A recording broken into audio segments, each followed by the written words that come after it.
Sino ba ang Panginoong Hesus? Yan ang pag-aaralan po natin sa bidyong ito.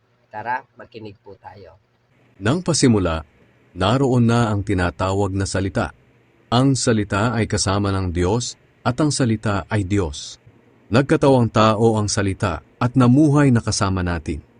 Nakita namin ang kadakilaan niya bilang kaisa-isang anak ng Ama.